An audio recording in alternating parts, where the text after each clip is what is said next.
E o nosso canal, Portal Doctor TV, conversa hoje com o Dr. Marcelo Mendonça. Ele é infectologista e conversa com a gente a respeito da propagação da doença, como é que ela está se comportando, quais são os cuidados que a gente tem que ter nesse momento, desse caminho adiante aí da pandemia em relação aos serviços a serem prestados. Muito obrigada, doutor, pela sua participação aqui no nosso canal. E eu gostaria que, então, que o senhor me falasse a respeito dos serviços de saúde. Como é que eles devem se posicionar nesse momento da propagação da doença? Bom, primeiramente, boa noite a todos que estão assistindo nossa entrevista. Os serviços de saúde, eles precisariam ter uma preparação de montar estratégias para evitar a transmissão da doença por causa do número elevado de casos que estão ocorrendo. Em uma situação de pandemia, você pode ter a transmissão dentro desses serviços também. Então, a maioria dos serviços se organizaram montando um comitê de crise e as pessoas discutem. Então, as principais estratégias, locais adequados para atendimento, né, treinamento dos profissionais de saúde, né, que eles acabam sendo expostos a pessoas com ou sem sintomas da doença que podem estar portando também o vírus, né, e transmitindo. E outras estratégias, assim, definir bem a compra e reserva de materiais de proteção individual, né, os EPIs, né, equipamentos de proteção individual.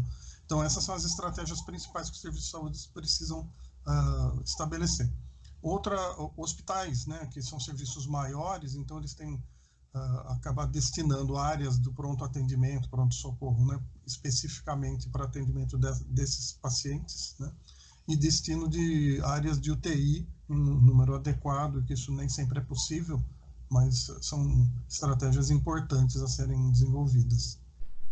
Doutor, uma pergunta de uma pessoa que não é médica, né, e que eu estou simplesmente observando, como todas as pessoas, o comportamento da doença no Brasil. Fazendo um comparativo com o que acontece no mundo, com essa força do Covid-19 na China, na Itália, em alguns países da Europa e nos Estados Unidos, como é que o senhor está vendo esse desenvolvimento da Covid em relação à curva? Ela está acontecendo como no Brasil?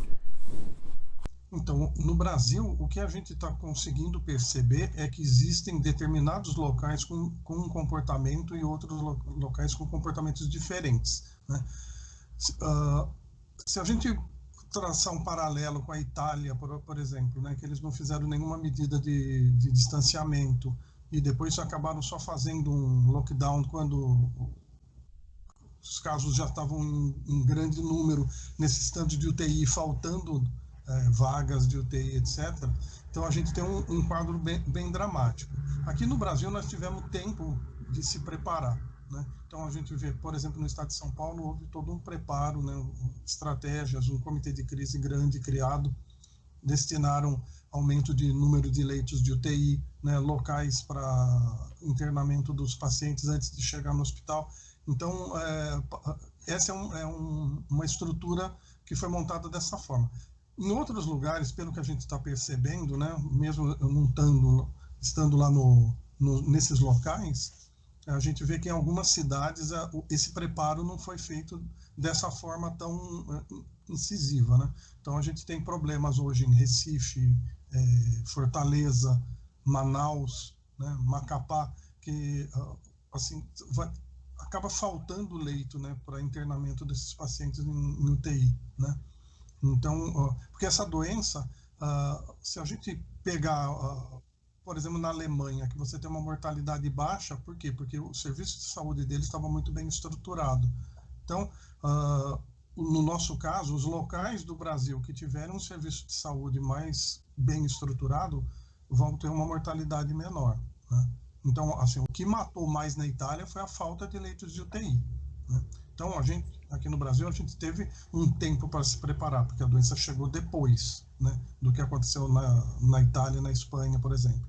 Locais que não se prepararam adequadamente, por exemplo, Estados Unidos, né, que eles não têm um sistema de saúde universal Então acaba faltando leito e você tem uma mortalidade, assim, um grande número de casos, né, que acabam indo a óbito por faltar esse cuidado.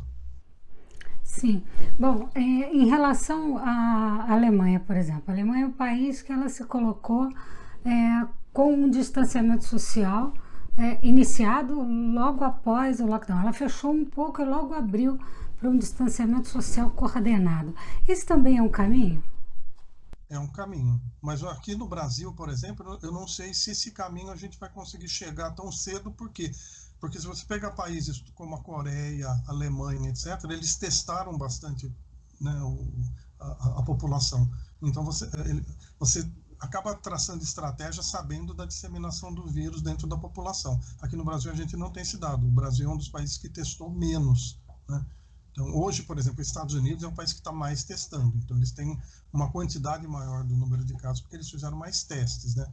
Mas, assim, isso vai ajudar, a partir do momento que você tem esses dados na mão, definir estratégias para você sair do isolamento.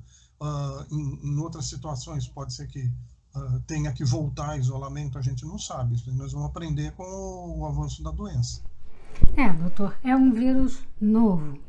Então, estamos todos aprendendo na medida em que a gente está se expondo ao tempo, né? E à observação de como é que ele se comporta nos diversos países. Considerando que o Brasil também é um país muito grande e tem suas peculiaridades, né? O Brasil funcionaria como a Europa, né? Por exemplo.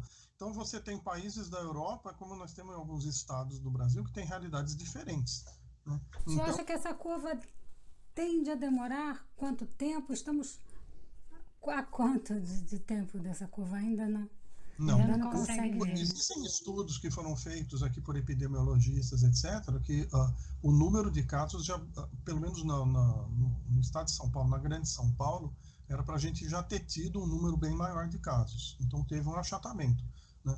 Isso é bom, por quê? Porque a doença, na verdade, lógico, ela tem um aspecto de afetar as pessoas, né? O ser humano, individualmente. Então, é uma doença que tem uma certa transmissão, uma certa mortalidade. Mas assim, o que mais preocupa nesse caso é a ação do vírus, né, da epidemia, dentro do sistema de saúde, que é isso que está se tentando evitar, você conseguir ter leitos para todo mundo. Doutor, vamos falar um pouquinho da medicina, dos medicamentos. O que o senhor acha? Porque se discute muito, né? Cloroquina, azitromicina, se discutem muitos os medicamentos. Tem aí toda uma preocupação ética com relação em como se posicionar nesse sentido. O que o senhor entende que as pessoas em casa poderiam se beneficiar do ponto de vista dessa orientação? Eu acho assim que, por exemplo, o que mais se conversa hoje na mídia, etc., é sobre o tratamento com a cloroquina com a azitromicina, né? Eu acho assim, não existe nenhum estudo científico que comprove a eficácia desse tratamento e, por outro lado, alguns estudos que foram feitos, né, acabaram sendo interrompidos por causa de toxicidade.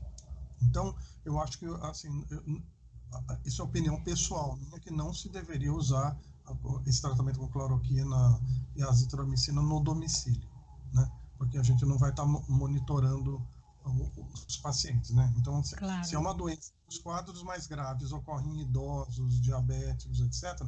Por outro lado, são as pessoas que também já têm algum comprometimento cardíaco, seja por hipertensão, por diabetes, etc. Então, a tendência é que as drogas acabem sendo mais tóxicas nessas pessoas.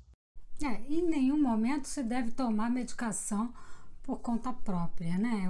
E principalmente porque você precisa acompanhar uma dosagem e fazer todos os acompanhamentos devidos, né? Isso é muito importante a gente afirmar para as pessoas, né, doutor? Eu acho que, assim, dentro do hospital passa a ser assim, vai haver médicos em contato com os próprios familiares e próprio doente que vão acabar introduzindo essa medicação. Mas, assim, tem que ser explicados para os pacientes os efeitos colaterais, que não existem nenhum estudo que comprove a eficácia, né?